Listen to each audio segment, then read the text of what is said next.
નર્મદા જયંતિ નિમિત્તે નર્મદાના માંગરોળ ગામે નર્મદા મૈયાને 1500 ફૂટ લાંબી સાડી અર્પણ કરવામાં આવી। આ અવસરે ગ્રામજનો અને શ્રદ્ધાળુઓએ ભવ્ય શોભાયાત્રા કાઢી મહાપૂજા કરી।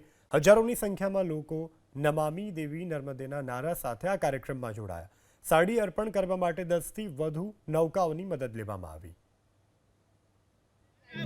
આ નર્મદા જયંતિના દિવસે માંગરોળ ગામ અને આસપાસના વિસ્તારના બધા લોકો ભેગા થઈને આજે નર્મદા મૈયાને ચૂંદડી અર્પણ કરવામાં આવે છે।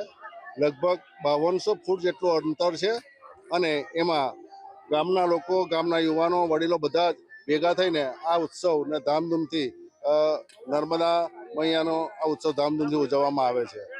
બીજું કે આ ઉત્તર વાહિની નર્મદા છે, જ્યાં અમરકંટકથી નીકળીને ભરૂચમાં મળે છે નર્મદા નદી, ત્યાંમાં આ 3 કિલોમીટરનો જે વિસ્તાર છે એ ખૂબ જ પવિત્ર ગણવામાં આવે છે કે નદી ઉત્તર તરફ વહે છે અને ચૈત્ર મહિનાની અંદર આ 3 કિલોમીટરનો જે ઉત્તર વાહિની નર્મદાનો તટ છે એની પરિક્રમા માટે આજુબાજુના વિસ્તારના અને સાથોસાથ આજુબાજુના રાજ્યોના લોકો પણ અને વિદેશથી પણ લોકો અહીંયા પરિક્રમા માટે આવે છે। 1 મહિનો આની પરિક્રમા ચાલે છે।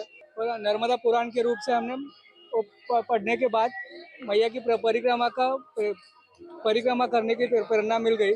लेकिन शरीर ऐसा था कि मैं बिस्तर से उठ भी नहीं पाता था और ना एक शब्द मैं बोल पाता था। जबकि भारत के बड़े बड़े न्यूरोलॉजिस्ट ने बोल चुके थे कि इंसान जिंदगी में कभी बिस्तर से उठ भी नहीं पाएगा, एक शब्द बोल नहीं पाएगा। लेकिन माई की कृपा हो गई, मैं अभी बोलने भी लग गया हूँ और तीसरी बार परिक्रमा में चल रहा हूँ, पैदल परिक्रमा।